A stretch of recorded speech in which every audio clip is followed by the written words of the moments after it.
Bihar government ने अपनी EV policy बदल के बोला कि 2030 तक बिहार में 30% गाड़ियां होंगी इलेक्ट्रिक।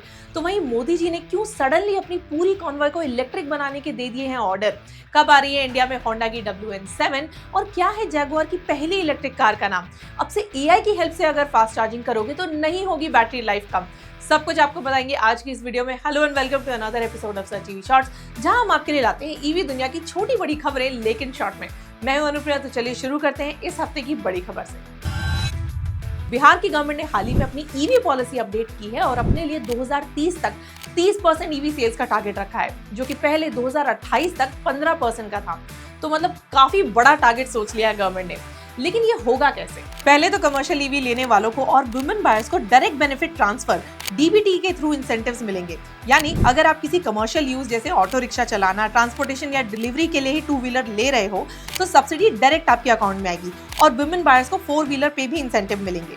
चार्जिंग इंफ्रास्ट्रक्चर के लिए PM E-ड्राइव स्कीम यूज होगी, जो 10,900 करोड़ बजट के साथ 24-26 तक इंफ्रास्ट्रक्चर को सपोर्ट करेगी। मतलब चार्जिंग स्टेशन लगाने में सेंट्रल गवर्नमेंट से फंडिंग मिलेगी। अब नंबर्स की बात करें तो 2024-25 में बिहार में ईवी रजिस्ट्रेशन 113% जंप करके 23,096 यूनिट्स तक पहुंच गए थे।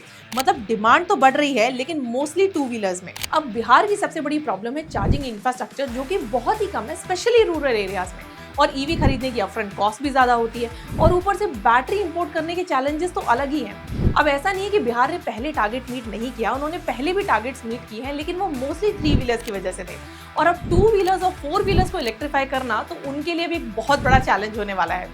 एक तरफ एग्रेसिव 30% का टारगेट है और दूसरी तरफ इंफ्रास्ट्रक्चर गैप्स। अब क्लियरली बिहार सरकार ग्रोथ तो चाहती है, लेकिन ग्राउंड रियलिटी से अभी भी बहुत दूर है। अब तक आप सभी ने PM मोदी जी की अपील तो सुन ही ली होगी, लेकिन ये बस एक अपील नहीं थी, उन्होंने ऑलरेडी अपने शेड्यूल में इसे इंप्लीमेंट करने की शुरुआत भी कर दी है। US ईरान की कॉन्फ्लिक्ट के बाद फ्यूल प्राइसेस की अनसर्टेनिटी बढ़ती जा रही है और उसका रियल इम्पैक्ट अब इंडिया पे पड़ने वाला है। और देशवासियों को अलर्ट करने के बाद अब PM मोदी ने खुद भी अपनी कॉन्वॉय में व्हीकल्स की संख्या 50% कम करने का ऑर्डर दिया है और साथ ही ज्यादा इलेक्ट्रिक व्हीकल्स यूज करने का इंस्ट्रक्शंस भी दे दिया है।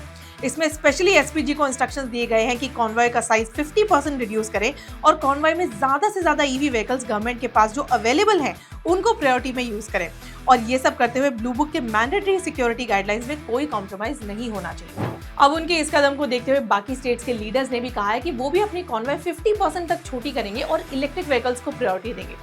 तो दोस्तों, प्रॉब्लम रियल है और एक क्लियर सिग्नल है आपके लिए कि आने वाले टाइम में आप भी अपने डेली कामों के लिए एक ईवी जरूर यूज करें। होंडा ने अभी अपनी WN7 इलेक्ट्रिक बाइक का डिजाइन का पेटेंट इंडिया में करवा लिया है और कुछ लोगों को तो इतनी एक्साइटमेंट हो रही है कि बस ये इंडिया में लॉन्च होने ही वाली है।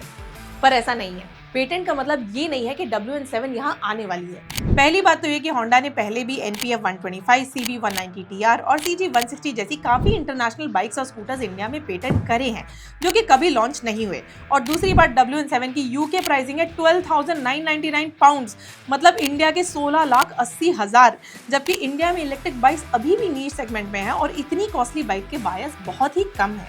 और यही बात समझते हुए होंडा ने सिर्फ इंटेलेक्चुअल प्रॉपर्टी राइट्स के लिए पेटेंट फाइल किया है, नेम और डिजाइन को प्रोटेक्ट करने के लिए, लॉन्च के लिए नहीं।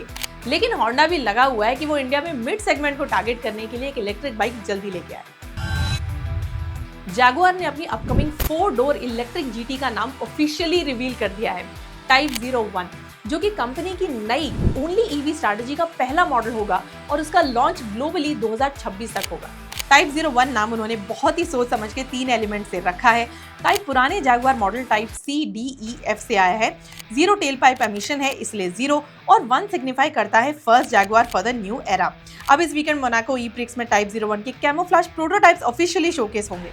डिजाइन में long bonnet, slope roof line और upright front end rear end expected है। इसके पावर ट्रेन स्पेक्स में 3 इलेक्ट्रिक मोटर्स होंगे जो 1000 हॉर्स पावर और 1300 न्यूटन मीटर टॉर्क जनरेट करेंगे। जैगुआर इलेक्ट्रिक आर्किटेक्चर प्लेटफॉर्म पे बेस्ड होगा और WLTP क्लेम रेंज 700 किलोमीटर की मिलेगी। सस्पेंशन में air suspension with twin valve active dampers है। वैसे तो ये जैगुआर का कंप्लीट EV ट्रांसफॉर्मेशन है, जिसके लिए उन्होंने 2024 में F टाइप को भी डिसकंटिन्यू कर दिया ताकि इस टाइप 1 को लग्जरी GT सेगमेंट में पोजीशन कर सके।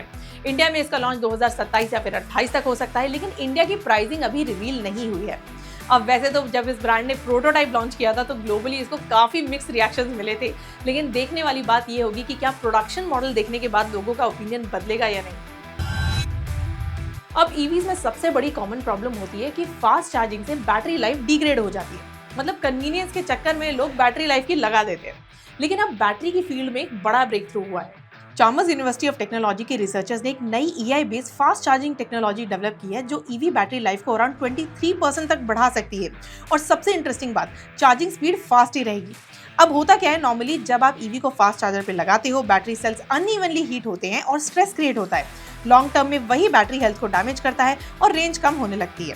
तो रिसर्चर्स ने एआई को thousands of charging patterns of battery data पे ट्रेन किया। फिर एआई रियल टाइम में बैटरी का टेम्परेचर, वोल्टेज और कंडीशन देकर चार्जिंग स्पीड को डायनामिकली एडजस्ट करता है। यानी जहां बैटरी पे ज्यादा स्ट्रेस आ रहा है वहां एआई ऑटोमेटिकली चार्जिंग ऑप्टिमाइज कर देता है। रिजल्ट, बैटरी डिग्रेडेशन कम, बैटरी लाइफ ज्यादा और लॉन्ग टर्म ओनरशिप कॉस्ट भी कम। अब फिलहाल इस टेक्नोलॉजी को रियल वर्ल्ड में टेस्ट करना बाकी है, लेकिन अगर ये प्रोडक्शन लेवल तक आ जाती है तो ये ईवी इंडस्ट्री के लिए एक बड़ा गेम चेंजर होने वाला है। क्योंकि लोगों का सबसे बड़ा डर ही होता है बैटरी रिप्लेसमेंट और डिग्रेडेशन का।